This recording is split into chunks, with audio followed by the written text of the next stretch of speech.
من کی بات اچھی سے زیادہ غلیظ ہے جو پخانے پہ بیٹھے ہیں۔ اللہ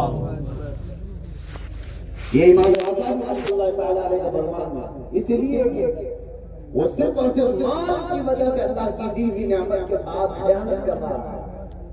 عزیزان گرامی وقار، اللہ کے نبی صلی اللہ تعالی علیہ وسلم کی شریعت طاہرہ کی یہ علماء، ان کے ساتھ جو مسائل آئیں گے وہ حق گوئی پر آتے رہے، ابتلا اور آزمائش کا دور ہوتا رہے۔ سیدنا امام احمد بن حنبل رضی اللہ تعالی جن کو 5 لاکھ حدیثیں یاد تھیں، 5 لاکھ حدیثیں یاد تھیں، لیکن وقت کے ظالم خلیفہ نے ایک بار نہیں 3 بار آپ کی پیٹھ پر کوڑے مارے۔ ایک بار کی کوڑے نہیں ہیں، 100 کوڑے لگ جاتے ہیں۔ پیٹھ کی ہڈی آپ کی جھک گئی تھی۔ ایک ایسی بات میں آپ کو بتاؤں، اس زمانے میں بھی نہ علم کے طلب کرنے والے کم ہو گئے اور نہ علماء حق بیان کرنے سے گریز کرنے لگے۔ آج کا یہ دور ایسا آ گیا کہ سب کو مصلحتوں کے دروازے پر چھپنا پڑ رہا ہے۔ آج دارالعلوم نوری کے اتنے طلباء کو دیکھ کر تھوڑا احساس ہے ہمیں کہ چلو یہاں سے کچھ کو نکلتے ہیں، ورنہ عام مسلمانوں کا رواج ہے کوئی اپنا بچہ دارالعلوم میں نہیں بھیجنا چاہتا۔ کیوں بناؤں میں مولانا، کیوں بناؤں میں حافظ القرآن؟ کیونکہ حالات بہت خراب ہیں، علماء کے ساتھ کیا ہو رہا ہے یہ دیکھ کر کے تم گھبرا گئے تو یہ بزدلوں کی جماعت کہلائے گی میرے سے۔ ایک وقت ایسا تھا، امام احمد بن حنبل کا دور ہے، ایک بہت بڑے عالم کی بات میں بتا رہا ہوں، بقی بن مخلد، یہ اندلس کے رہنے والے ہیں جو آج کا اسپین ہے، یورپ۔ اندلس میں کئی جگہ علماء سے علم حاصل کیا اور جب پیاس نہیں بجھی تو بغداد کا سفر کیا۔ جانتے ہو بغداد یورپ سے کئی 1000 کلومیٹر دور ہے اور پیدل سفر کیا، کئی مہینوں کا سفر کیا۔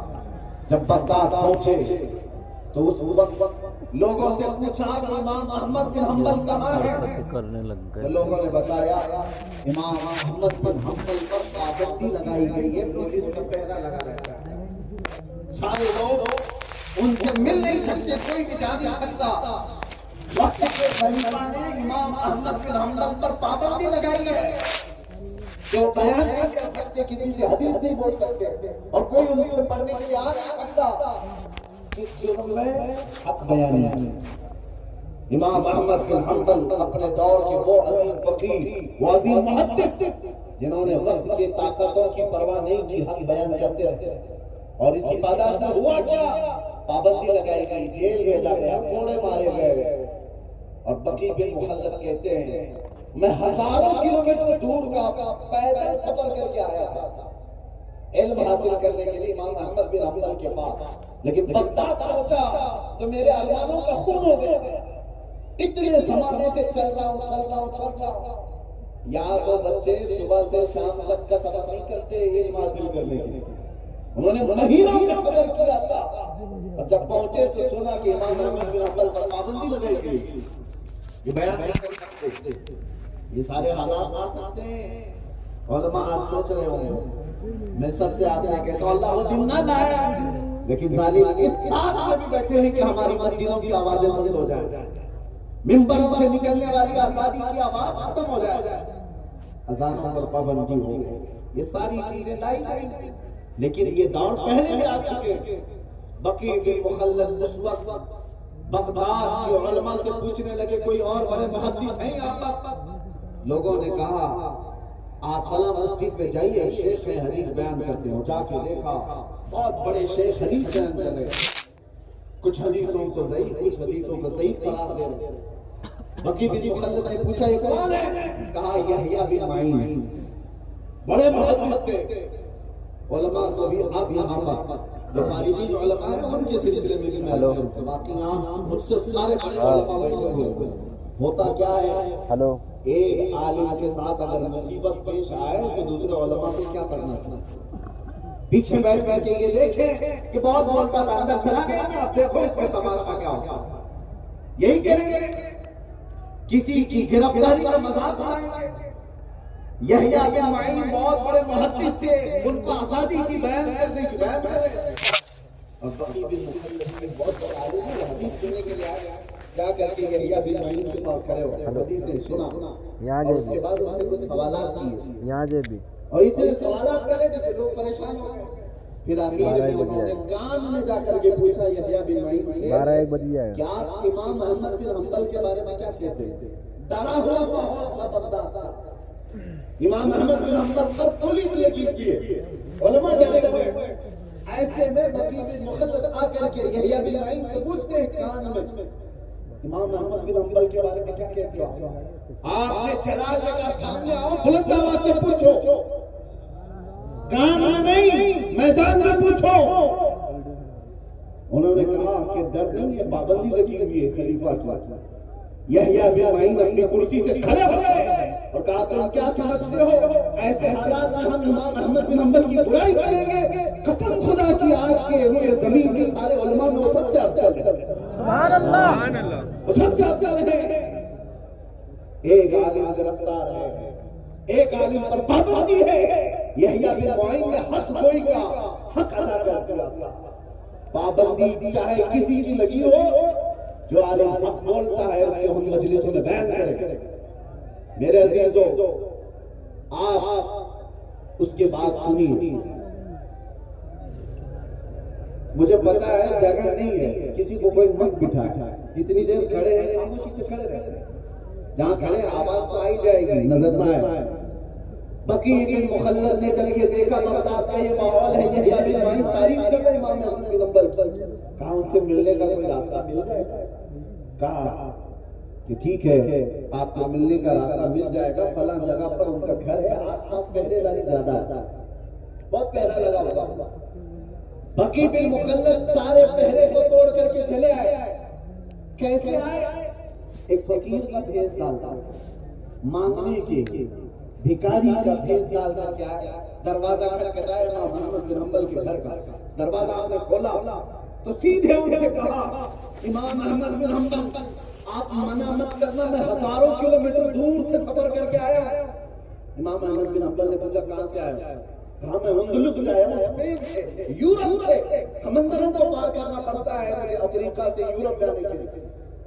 تو آپ امام احمد بن حنبل نے پوچھا کیوں آئے ہو؟ کہا آپ سے حدیث سیکھنے کے لیے. سبحان اللہ، آپ سے حدیث سیکھنے کے لیے. کتنا لمبا سفر کیا، ہزاروں کلومیٹر دور کا. امام احمد بن حنبل نے کہا تمہیں شاید پتہ نہیں بغداد میں میرے اوپر پابندی لگائی گئی، خلیفہ کے پولیس پورے باہر کھڑے ہیں، جو آئے گا اسے گرفتار کر کے لے جایا جائے گا. بقی بن مخلد نے کہا مجھے پتا ہے حضور، میں سارے حالات دیکھ کر کے آیا، لیکن بھکاری کو تو کوئی روک نہیں سکتا، مانگنے والے کو کوئی روک نہیں سکتا. آپ سے اتنا وعدہ کر دیجئے میں روز کھٹوری لے کر آپ کے گھر پر آؤں گا، جیسے دروازہ کھولے آپ مجھے جتنی حدیثیں سنا دیجیے. بقی بن مخلد نے خود کہا. اس کے بعد امام احمد بن حنبل نے اس کو منظور کر لیا. روز کا معمول یہ تھا بقی بن مخلد کا فقیر کا بھیس ڈال کر آتے، ہاتھ میں کھٹوری لے کر امام احمد بن حنبل. پولیس سب کھڑی ہے، دروازہ کھٹکھٹاتے تھے. جیسی دروازہ کھولتا امام احمد بن حنبل کچھ روٹیاں ڈالتے اور ڈالتے اس کو حدیث سنایا. سبحان اللہ. ایک دو نہیں مہینوں انہوں نے امام احمد بن حنبل کے روزانہ حاضری دی اور کئی سو حدیث بھی یاد کر کے نکلے. سبحان اللہ. یہ علم حاصل کرنے کی طلب تھی اور پابندی کے بعد سنانے کا جوش امام احمد بن حنبل کا تھا. عزیزان گرامی وقار، میں سارے علماء سے یہ نہیں کہتا کہ سارے علماء کسی ایسے مرض میں مبتلا نہیں. الحمدللہ حق کو علماء موجود ہیں، تبھی تو برساتیں ہو رہی موجود ہیں. الحمدللہ یہاں پر ایک کثیر مجمع موجود ہے. حضرت علامہ اشرف جیلانی ازہری صاحب، جو لفظ میں نے کہا اس کا انویسٹیگیشن میرے سے ہو چکا تھا، مجھے بار بار پوچھا گیا تھا. بہرحال آپ جیلانی ہیں اور ساتھ میں تھوڑا جلالی ہیں، مگر آپ نے میرے غائبانہ طور پر کہا. مفتی ظفر نوری صاحب جیل کے دروازے کے اندر بھی میرے پاس آ سکتے. بہرحال علماء کے کردار ہونے چاہیے، اور میں کہتا ہوں علماء کے درمیان اختلاف ہوتا رہے، قیامت تک ہوتا رہے. لیکن وہ اختلاف علمی ہوگا، نفسیاتی نہیں، ذاتیاتی نہیں۔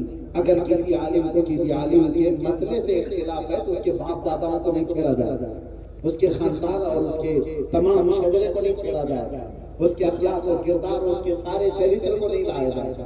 آپ کو میں بتاؤں دو بڑے علماء کی مثال، امام علی مدینی، یہ امام بخاری کے استاد ہیں، امام بخاری کے استاد، اور ایک امام احمد بن حنبل جن کا میں نے ذکر کیا، دونوں میں شدید اختلاف تھا۔ ہم نے مصر میں یہ پڑھا ہے ماشاءاللہ۔ مفتی منظر ناز صاحب قبلہ کا بیٹا ہے، اس کا نام ارسلان منصور ہے، وہ کہیں گھوم گیا ہے، تو آپ کسی کو بھی ملے، 18 سال کا وہ بچہ ہے، ارسلان منصور نام ہے، جو صبح سے لے کے ابھی تک آپ کے سامنے اناؤنسرنگ کر رہے تھے، مفتی منظر ناز صاحب، ان کا بیٹا ہے ارسلان منصور۔ اگر مل جائے، مل گیا کہاں تو بجا دو ماں باپ کا آمین۔ سنیے، دو بڑے علماء کا اختلاف میں عرض کر رہا تھا۔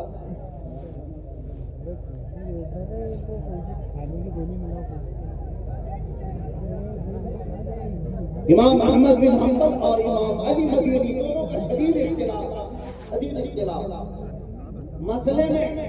ایک بار ایسا ہوا کہ امام احمد بن حنبل اپنے شاگردوں کے ساتھ بیٹھے ہوئے، بڑے علماء، اور اب کے جو علماء یہ بعد میں بڑے ہونے والے، سب کے لیے ہے یہ بات، میرے لیے بھی۔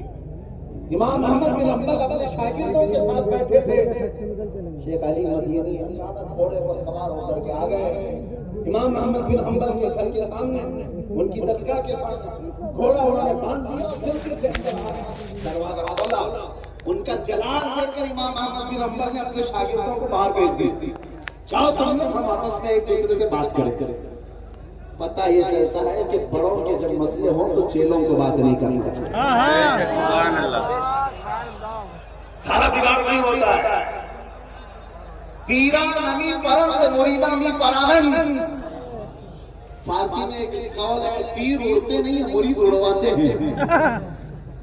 سنیے، امام احمد بن حنبل اور امام علی مدینی دونوں بیٹھ گئے، دروازہ بند ہو گیا، شاگرد باہر کھڑے ہیں، مسئلے میں اختلاف ہے، بحث ہو رہی ہے، ایک حدیث یہ سنا رہے، ایک حدیث وہ سنا رہے، ایک حدیث یہ سنا رہے، ایک حدیث وہ سنا رہے۔ شاگردوں نے یہ کہا ہے، ہم کو ایسا لگ رہا تھا ان کی آوازوں سے کہ ابھی مار پیٹ ہو جائے گی دونوں میں، اتنی تیز آواز ایک دوسرے کی ہو رہی تھی، مار پیٹ ہونے کا اندیشہ تھا۔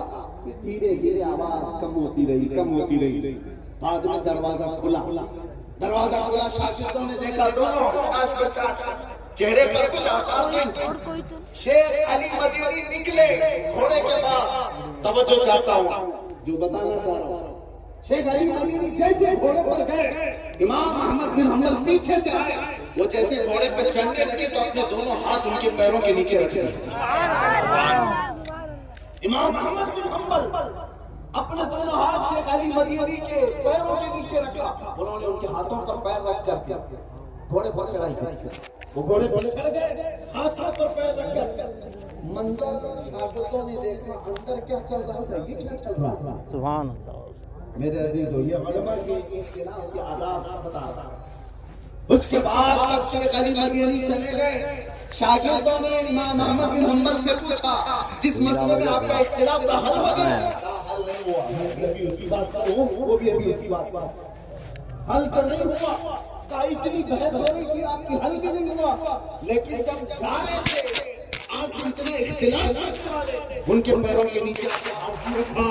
امام احمد بن حنبل نے کہا، خبردار دوبارہ کبھی اس طرح کا سوال مت کرنا، تم نہیں جانتے علی مدینی کا مقام کیا ہے، میں نے تو صرف ہاتھ رکھا ہے، ان کے تلووں کی دھول سرما لگانے کے قابل۔ سبحان اللہ۔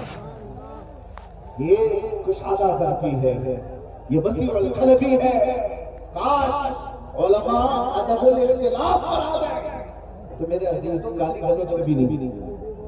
اختلاف کرنے کا حق ہے محققین کو، مجتہدین کو، لیکن وہ اختلاف مذموم نہیں ہوتا، محمود ہوتا۔ اب توجہ چاہتا ہوں میں یہاں پر علماء ذوی الاحترام کی بات اس لیے عرض کر رہا ہوں کہ محفل ان کی ہے۔ قوم آج قحط حالی میں مبتلا ہے، ایسا قہر کہ ہمیں کوئی صحیح کے راستے پر لے کر کھڑا کرنے والا، جمع کرنے والا ملتا نہیں.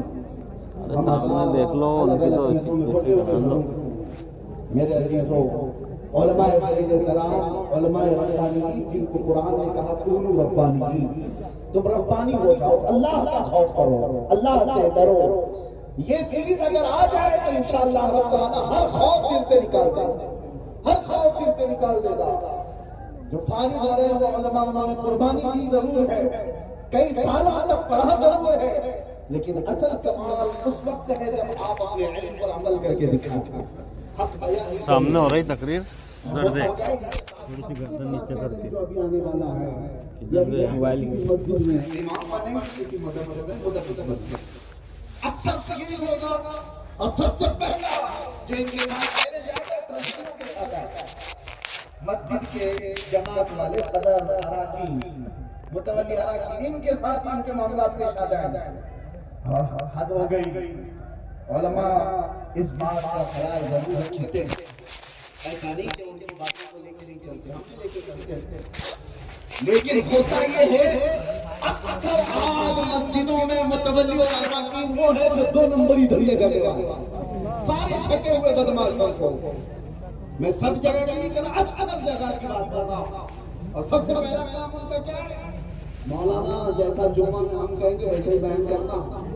حالات بڑے خراب ہیں، آدھے سے زیادہ حالات تو صدر کے خراب ہیں، اور یہ علماء سے کہہ رہا ہے کہ حالات خراب ہیں. علماء سے کہتا ہے حالات خراب ہیں. ارے حالات کب اچھے تھے ذرا تو بتا دے، اور کب اچھے ہوں گے وہ بتا دے. پہلے کب اچھے تھے وہ بتا دو، یا کب اچھے ہوں گے وہ بتا دو، تاکہ ہم بیان تو کریں حدیثوں کو. ارے شراب کا بولو تو انہیں لگتا ہے کہ کسی کو ٹارگیٹ کیا مولانا، سود پہ بولو تو لگتا ہے سیکریٹری کو بولا مولانا، اور کسی کو نائب صدر کو بولو. کیوں تم نے ایسے برے دھندے پال رکھے ہیں؟ علماء تو حدیث بیان کر رہے ہیں، حق بیان کر رہے ہیں. اگر تمہارے ان تمام برائیوں پر انگلی رکھتا ہے تو وہ عالم ربانی ہے. سر جھکا لو. ڈاکٹر اگر پھوڑی کو کاٹنے کے لیے قینچی لگاتا ہے، چاقو لگاتا ہے، تو وہ تمہارا دشمن نہیں ہوتا، وہ علاج کرتا ہے. ارے کٹوا لیتے ہو. ایک عالم اگر تمہاری برائی پر انگلی رکھتا ہے تو دوسرے دن سے تم اس کو قائم کرتے ہو، نکالنے کی کوشش کرتے ہو. علماء کو میں اکثر یہ عرض کرتا ہوں، بڑودیا والے بہت کرو یہ جاہل اراکین کی کیا اوقات. حق بولنے پر اگر مسجد سے برطرفی ہوتی ہے تو ان کی نوکری اللہ ذات حقیقی ہے. وہ ایک دروازہ بند کرے، سبحان اللہ، سبحان اللہ، کیا بات ہے، سبحان اللہ، سبحان اللہ، سبحان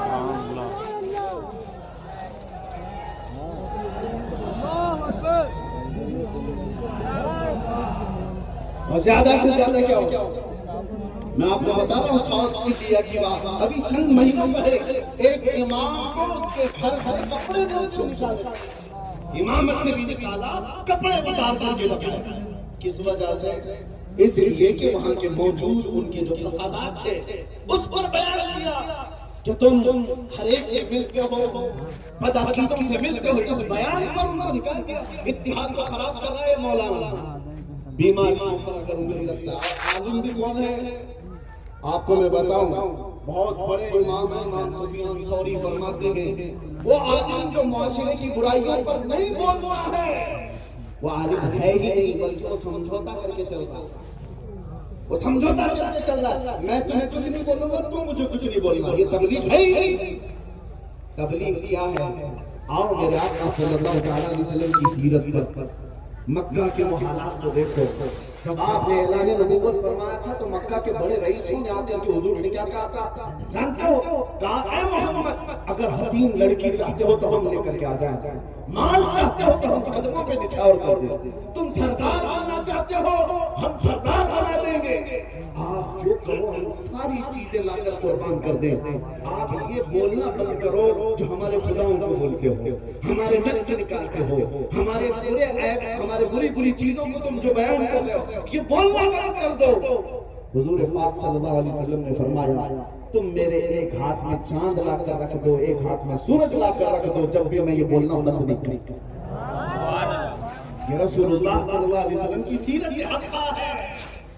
دنیا کچھ بھی لا کر کے رکھ دے، آپ کیا سمجھتے ہیں ہمارے ساتھ نہیں آتے یہ معاملات؟ ہمارے باہر آنے کے بعد بھی ایک بڑے پیر صاحب ہے، نام ذکر نہیں کرتا لیکن وہ بی جے پی پیر صاحب ہاں وہ سن رہے ہو تو ان کو پتا بھی ہے اور مجھے بھی لگتا وہ آفر بھی لے کر کے آیا. یہ موضوع پر بولنا چھوڑ دو، آپ ساری سہولتیں آپ کے لیے. کیوں؟ اس لیے کہ اس موضوع پر ناموس رسالت پر بولنے پر خطرہ کیا ہے؟ انہوں نے کہا بس مسئلہ یہ ہے کہ ہر نام کا مسلمان بھی جمع ہو رہا اور ہم یہ نہیں چاہتے. سبحان اللہ. لوگوں کی خواہش یہ ہے، ہم یہ نہیں چاہتے. آپ جتنی بھی خرابی اپنے معاشرے میں بولیے، کھل کے بولیے، لیکن حضور کے نام پر جب آپ بولتے ہو تو لوگوں کا وصف ایسا ہے ایمان والوں کا کہ وہ سارے اختلافات بھول جاتے ہیں محمد میں جمع ہو. سبحان اللہ سبحان اللہ. یہ ریئل بات بتا رہا ہوں، حقیقی بات بتا رہا ہوں. علماء کرام کے احترام، ہمارے لیے بڑی آزمائشیں ہیں. آفر جو رسول اللہ صلی اللہ تعالیٰ علیہ وسلم کو مکہ والوں نے دیا، کیا وہ آج کے زمانے میں نہیں دیے جاتے؟ لڑکیاں نہیں پیش کی جاتی، دولت کے امپار نہیں بچھا دیے جاتے، لفافے دے کر کے ان کی زبانوں کو نہیں روکا جاتا. بہت کچھ کیا جاتا ہے.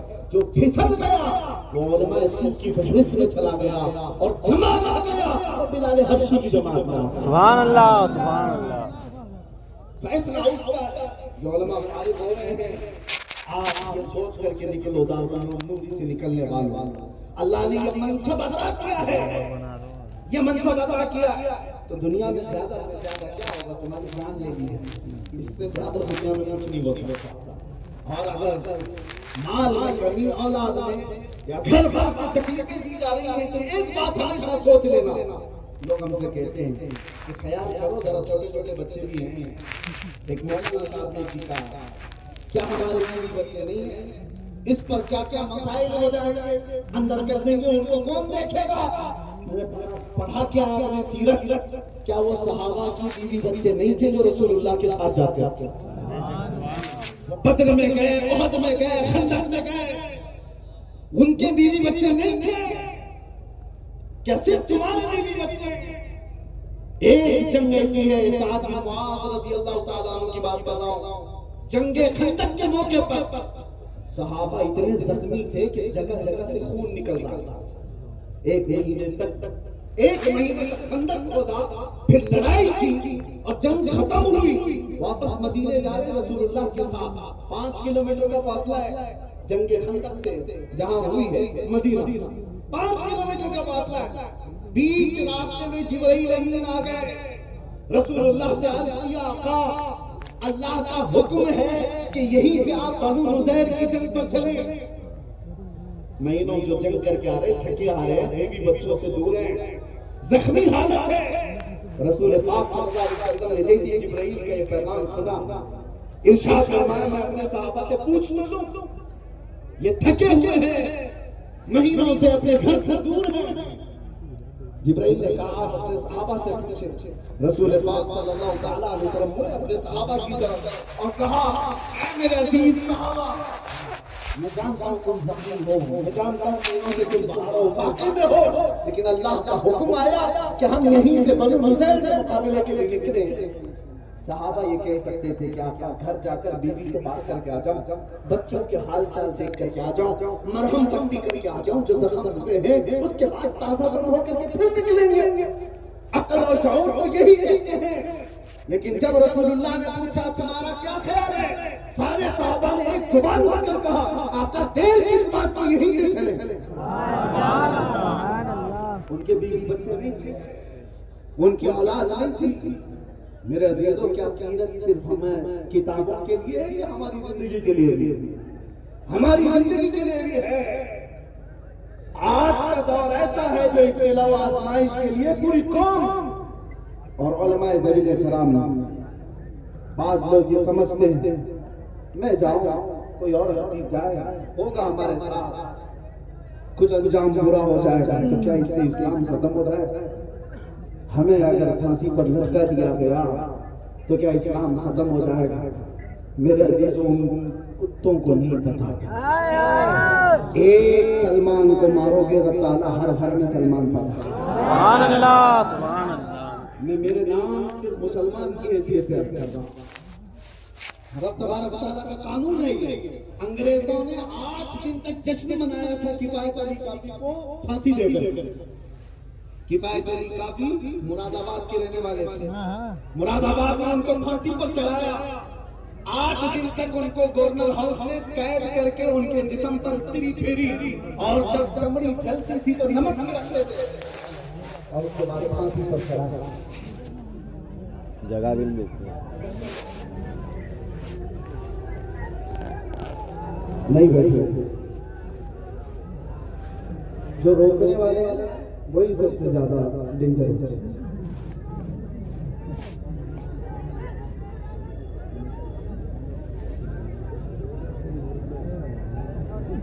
بس ایک بار خاموشی کے لیے لبیک یا رسول اللہ. لبیک یا رسول اللہ. لبیک یا رسول اللہ. لبیک یا رسول اللہ. کفایت علی کافی کو پھانسی پر چڑھا کر 8 دن تک جشن منانے والے. اس لیے کہ ان کو معلوم تھا کہ ایسے عالم حق کو ہم نے پھانسی پر چڑھایا. وہ بولتا تھا تو لوگوں کے رونگٹے کھڑے ہو جاتے. پھانسی پر چڑھایا. ان کو پتہ نہیں تھا صرف مراد آباد سے 100 کلومیٹر دور اسی زمانے کی بات ہے. ادھر کفایت علی کافی کو پھانسی پر چڑھایا جا رہا ہے. مراد آباد سے 100 کلومیٹر دور بریلی میں اللہ تعالیٰ امام محمد رضا پیدا کرا. ایک چراغ گل کرو گے مولا 70 چراغ ہوگا. کفایت علی کافی تو کہتے تھے کوئی گل باقی رہے گا نہ چمن رہ جائے گا پر رسول اللہ کا دین حسن رہ جائے گا. وہ داغ چڑھ گئے لیکن ان کے انتقال کے بعد اللہ تعالیٰ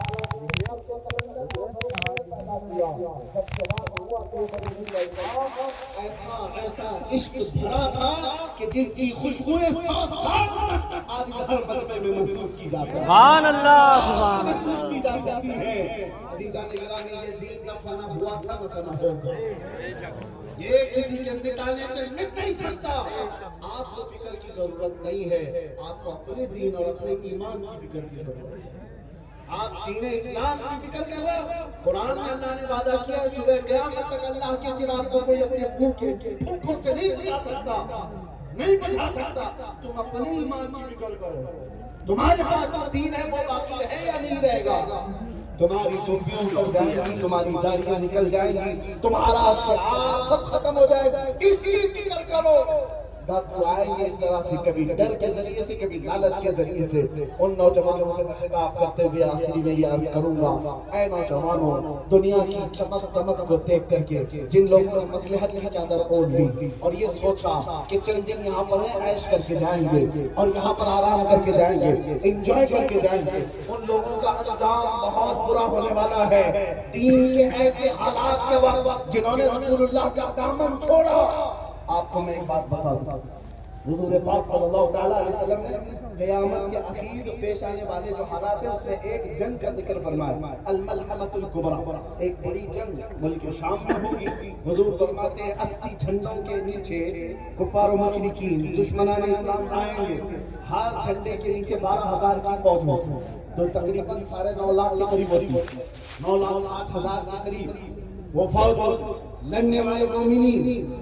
حضور پاک صلی اللہ تعالیٰ علیہ وسلم آگے کی خبر دیتے ہوئے فرما رہے ہیں وہ جنگ اتنی خطرناک ہوگی آج تک کبھی ویسی ہوئی نہیں اور کبھی ہوگی بھی نہیں. اتنی بڑی اس کا ماحول جو بیان کیا میرے آقا نے, یہ میرا بہت خاص نکتہ آپ کو سن کر جانا ہے. سارے لوگ مومنین کی جو جماعت تھی, مسلمانوں کی جو جماعت, حضور فرماتے ہیں پہلے سے لڑائی ہوگی تو 1/3 ایک تہائی میدان چھوڑ کر بھاگ جاتے ہیں. یہ مسلمانوں کے بارے میں کہا ہے, ایک تہائی میدان چھوڑ کر بھاگ جائیں گے. لیکن رسول اللہ نے اس کے ساتھ یہ بھی فرمایا وہ روئے زمین کے سب سے بدترین لوگ ہوں گے, ان کو توبہ بھی نصیب نہیں ہوگی. حضور نے فرمایا وہ میدان چھوڑ کر بھاگا ایسے وقت میں جب دین کو ضرورت تھی. حضور فرماتے ہیں وہ روئے زمین کے سب سے بدترین لوگ ہوں گے, توبہ بھی نہیں ہوگی. دوسرا دن یا دوسرا مرحلہ جنگ کا، میرے آقا صلی اللہ علیہ وسلم فرماتے ہیں 1/3 حصہ مسلمانوں کی جماعت کا شہید ہو جائے گا، قتل ہو جائے گا۔ 1/3 پہلے میدان چھوڑ کر بھاگے اور 1/3 قتل ہو گئے، شہید ہو گئے۔ اب حضور فرماتے ہیں آخری جو 1/3 حصہ بچا، اللہ تعالیٰ اس جماعت کو فتح مبین عطا فرمائے۔ پتہ یہ چلا فتح مبین دیکھنے کے لیے کچھ اپنوں کی غداری بھی دیکھنے پڑے گی اور کچھ اپنے عزیزوں کی موت بھی دیکھنے پڑے گی۔ بات سمجھ میں آ رہی ہے؟ کچھ اپنے چھوڑ کر چلے جائیں گے اور کچھ اپنے شہید بھی ہو جائیں گے۔ یہ سب چیزیں دیکھ کر جو برداشت کر کے کھڑا رہ گیا، اللہ اسے فتح مبین بھی دکھائے گا، اسے فتح مبین دکھایا جائے گا۔ آج کے حالات میں آپ کس جماعت میں جانا چاہتے ہو؟ یہ آپ کے پاس یہاں پر لاٹھی ڈنڈے سے بھاگنے والی قوم نہیں، ٹھیک ہے اپنی اپنی حفاظت کیجیے، میں منع نہیں کرتا، لیکن اپنے دین کے ساتھ اپنے ایمان کے ساتھ ساتھ بازی کبھی نہیں ہونی چاہیے۔ تم کو کس نے کہا کہ تم اپنا حلیہ بدل لو؟ تم خود آئینے کے پاس جا کر اپنے آپ کو بدل لی۔ کس نے تلوار رکھی تمہاری گردنوں پر کہ تم نماز نہیں پڑھ سکتے؟ تم خود مسجدوں کو ویران کرتے ہو۔ عزیزان اکرام وفا، کیا رسول اللہ سے وفا کرنے والی جماعت ایسی ہوگی جو حضور کو یہ کہتے ہو لبیک یا رسول اللہ، میں اللہ کے رسول میں حاضر ہوں؟ تو کہاں حاضر ہے؟ کہاں مسجد میں حاضر ہے؟ کہاں حاضر ہے؟ نعرہ لگانے کے لیے حاضر ہے؟ تم اسلام زندہ باد کہتے ہو، یہ کہاں ہے اسلام زندہ باد؟ تمہاری بیویوں پر زندہ ہے اسلام؟ تمہاری بیٹیوں پر اسلام زندہ ہے؟ شادیوں کے محلات میں جا کر کے دیکھو اسلام دور دور تک دکھتا ہے، پھر اسلام کہاں زندہ ہے؟ کہاں زندہ ہے؟ یہ جلسوں میں آپ اپنے گھروں سے اسلام کو زندہ کرتے ہیں، سڑکوں پر آ کر کے نعرے لگانے سے نہیں اسلام زندہ، آپ کے گھر سے اسلام زندہ ہوتا، آپ کی بیٹیوں سے اسلام زندہ ہوتا، آپ کی بہنوں سے اسلام زندہ ہو، آپ کی بیویوں سے اسلام زندہ ہو، ارے تمہارے چہروں سے اسلام زندہ ہو۔ آج سڑک پر پکڑ کر کے کسی نوجوان کو پوچھنا پڑتا ہے کیا نام ہے تمہارا، تاکہ آئیڈینٹی ہو، اس سے بھی نہیں پتا چلتا، نام اس نے اسی کامن رکھ لیا، بابو ببلو راجا، پتا ہی نہیں چلتا، پھر باپ کا پوچھنا پڑتا ہے، باپ کا پتا نہیں راجو کا کیا، دادا کا پوچھنا پڑتا ہے، سب کی پتا نہیں چلتا۔ ارے نادانوں، تمہیں معلوم کرنے کے لیے اتنا سگرا پوچھنے کی ضرورت کیوں آئی؟ اپنا حلیہ ایسا بنا لیتے، دور سے دیکھنے والا کہتا مدینے والے کا غلام، دور سے دیکھنے والا بچہ نے یہ مدینے والے کا غلام ہے۔ یہ علماء ذلیل احترام جانتے ہیں، ہم اپنا لباس کہیں نہیں اتارنا چاہتے، ہم جس حالت میں کسی حالت میں دنیا سے جانا بھی پسند کرتے ہیں۔ ایئرپورٹ میں جاؤ، ٹرین کے اسٹیشن پر جاؤ، ارے میرے عزیزوں کچھ لوگ یہ کہتے ہیں اور نہیں فیل ہوتا، اور نہیں فیل ہوتا، اور کیا فیل ہو، فخر فیل ہوتا ہے، دور دور تک بیٹھا ہوا بھی نظر اٹھا کر دیکھتا ہے، کیوں دیکھتا ہے؟ جب لباس نہیں اسے پتا نہیں کس کا غلام،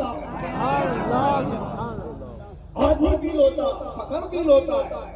آپ حضرات کو بھی میں یہ کہتا ہوں، اگر محبت مصطفیٰ ہے تو ان گناہوں کو ٹھوکر مارو، آؤ میرے مصطفیٰ کے قدموں میں۔ نشہ عام ہو چکا، ہمارے محلوں میں نشہ بکتا ہے، ہمارے محلوں میں نشہ کرنے کے لیے لوگ آ رہے ہیں، ایڈریس دے رہے، کیوں؟ تمہیں پتا ہے نشہ سے جتنے اپنے آپ کو برباد کیے ہوئے نوجوان جیلوں میں بندے ہمیں جانتے ہیں، جن کی مائیں پیچھے روتی روتی، جن کی بہنیں، جن کی بیویاں، جن کی بچیاں، ان کے گھر اجڑ گئے تمہاری بری لت کی وجہ سے۔ اے نوجوانوں، یہ شیطان ہے جو تمہیں اس راستے پر لے جا رہا ہے۔ تم نشہ کر کے کس طرح جانا چاہتے ہو؟ کیا ملتا ہے؟ یہ دیدہ و دانستہ ساری قوموں نے مل کر کے تمہارے پاس یہ نشہ دیا ہے، اس لیے کہ دنیا کے کتوں کو پتہ ہے یہ محمد عربی کے شعر ہے، ان کو نشہ میں کھلاؤ تو اچھے ہیں، ان کو پاگل بنا کے رکھو تو اچھے ہیں، اس لیے کہ یہ سیدھے ہو گئے تو کیڑوں کی نیند حرام ہو سکتی ہے، بہتوں کے لیے مسئلہ بن سکتا ہے۔ نشہ تم کو اتنا کرایا جائے، چھوڑ دو اس نشہ کو۔ اگر اپنے نبی سے محبت ہے تو آؤ، نشہ کرنا ہے تو کوکین، افیون، چرس، گانجا کا نہیں، عشق محمدی کا نشہ کرو، محبت مصطفیٰ کا نشہ کرو، اس لیے کہ وہ نشہ جب کسی کے سر چڑھ کر کے بولتا ہے تو صبح سے شام تک، شام سے صبح تک اس کی زبان سے صرف اتنا ہی نکلتا ہے، سرور کہوں کہ مالک و مولا کہوں تجھے، باقی خلیل کا گل زیبا کہوں تجھے۔ ارے کوئی آ کر کے اس عاشق کے سار کو جھنجھوڑ کر کے بھی کہہ دے، میرے لیے بھی کہہ دو، میرے لیے بھی کوئی شعر بول دو، دیکھتے آتا ہے پھر بولتا ہے میں گدا ہوں اپنے کریم کا، میں گدا ہوں اپنے کریم کا، میرا دین پا رہنا نہیں، بولوں گا تو صرف اتنا ہی بولوں گا، وہ کمال حسن حضور ہے کہ گمان نقص جہاں نہیں، یہی پھول خار سے دور ہے، یہی شمع ہے کہ دعا نہیں، جس کی صبح، جس کی شامیں، جس کی راتیں۔ ارے ایک آدمی نے گلاب کا تحفہ کیا پیش کیا، اعلیٰ حضرت امام احمد رضا کو، عشق محمدی کا نشہ کیا ہوتا ہے، محبت مصطفیٰ کا نشہ کیا ہوتا ہے، جب وہ چڑھتا ہے تو ہر جگہ محبوب ہی محبوب نظر آتا ہے۔ گلاب جس نے پیش کیا، لوگ تو ہمیں بھی پیش کرتے ہیں، آپ کو بھی پیش کرتے ہوں گے، مگر ایک عاشق ذات دیکھتا اور کہتا ہے یہ گلاب جس کو تم نے دیا ہے، یہ صبح کھلتا ہے شام میں مرجھا جاتا ہے، میں اس گلاب سے محبت کرتا ہوں جو کبھی مرجھاتا نہیں ہے۔ اور پھر کہنا شروع کر دیا، سرتاب قدم ہے کرے دانے کا منقول جب پھول دہن پھول پھول اللہ مل جائے میرے گل کا پسینہ، مانگے نہ کبھی عطر نہ پھر چاہے دلہن پھول، ہے کلی جس سے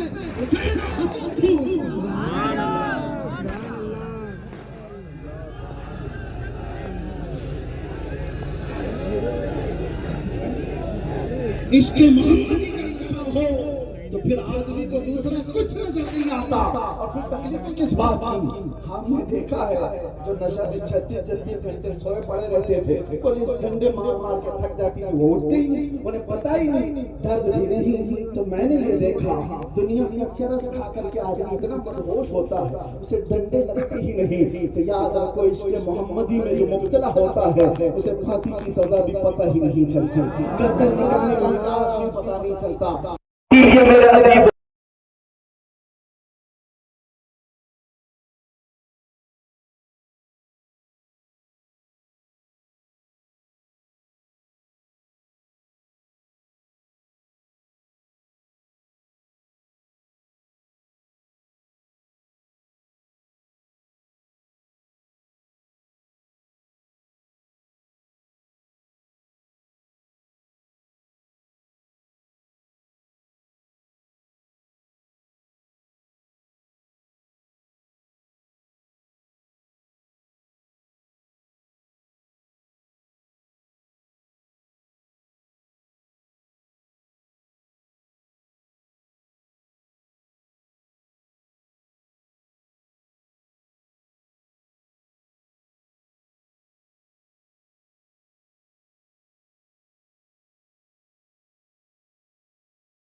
اے اللہ کل میدان جنگ میں جانا پڑ جائے اور حضور کی محبت میں اگر میں میدان کارزار میں پھنس گیا تو ایسا ہو، میری خواہش اے اللہ، میری خواہش یہ ہے کہ تیرے دشمن کبھی مجھے سامنے سے مارے، کبھی پیچھے سے مارے، کبھی دائیں سے، کبھی بائیں سے، یہاں تک کہ میرے جسم کو ٹکڑے کر دے، اور ہر ٹکڑے سے میں تیری محبت کا اعلان کروں، تیرے نبی کی عظمت کا اعلان کروں۔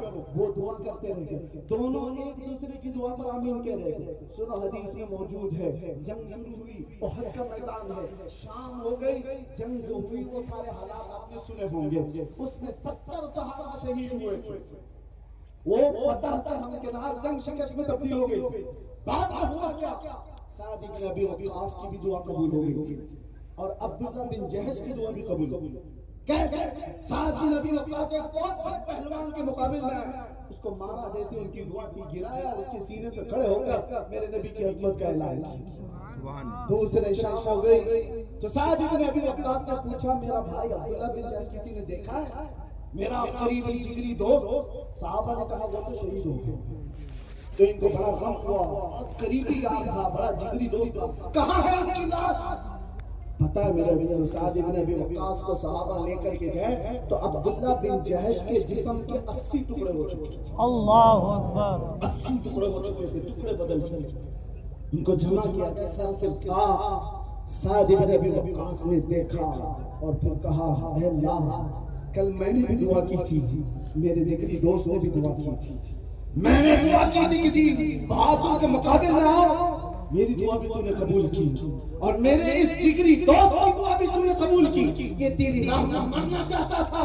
اب صحابہ سے کہتے سعد بن ابی وقاص, جو جملے کے لیے میں نے پورا واقعہ سنایا, جس کے لیے میں یہ حدیث سنایا آپ کو, سعد بن ابی وقاص کہتے ہیں لوگوں سنو, دعا تو میری بھی قبول ہوئی, دعا تو میرے دوست کی بھی قبول ہوئی, لیکن میں آپ کو بتاتا ہوں اس کے محمدی میں مارنے کا جو مزہ ہے وہ الگ ہے, محبت مصطفیٰ کا مر جانے کا مزہ کچھ اور, مر جانے کا مزہ کچھ اور ہے. اسی کو اقبال کہتا ہے کہ جو عالم سے کرتی ہے بیگانہ دل کو جب چیزیں لذت آشنائی, اور اعلیٰ حضرت یوں کہتے ہیں جان ہے عشق مصطفیٰ روز وضو کرے خدا, ارے جس کو ہو درد کا مزہ نازے دوا اٹھائے کیوں. اور ہم سب کے لیے اور آپ سب کے لیے آخری یہ شعر ہماری تقریر کا خلاصہ ہے, پھر کے گلی گلی تباہ ٹھوکریں سب کی کھائے کیوں, دل کو جو عقل دے خدا تیری گلی سے جائے کیوں. لبیک یا رسول اللہ, لبیک یا رسول اللہ, لبیک یا رسول اللہ, لبیک یا رسول اللہ, لبیک یا رسول اللہ. صلی اللہ علیہ الحمدللہ. لبیک لبیک یا رسول اللہ, لبیک لبیک لبیک. ایک بار تو کھڑا ہونا بولتے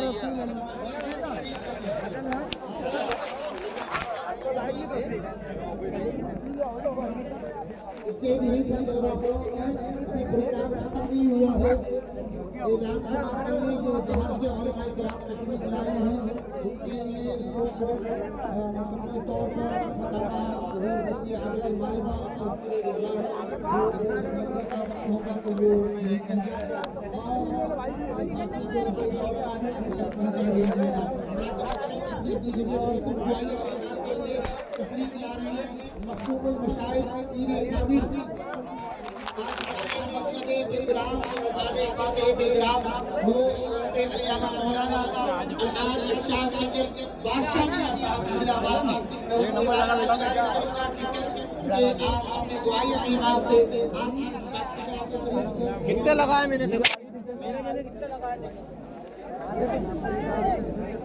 مزہ آ گیا نا.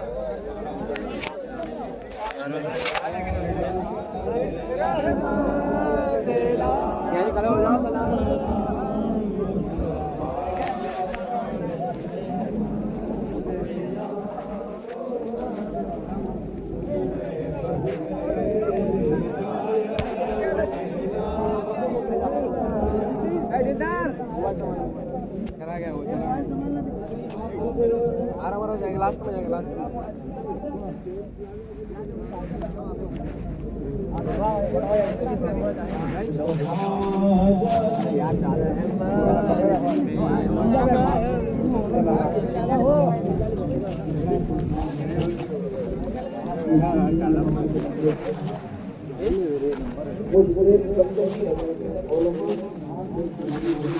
چلا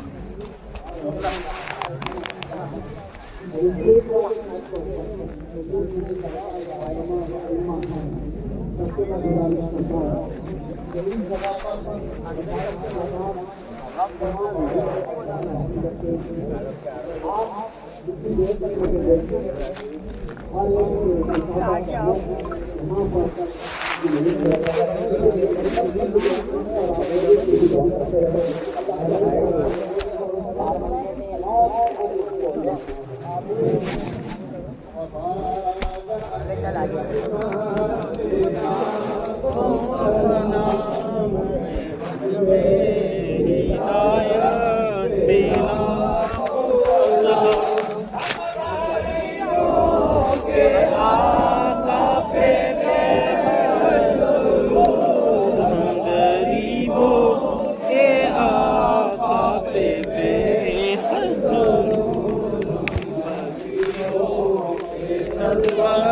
پیلا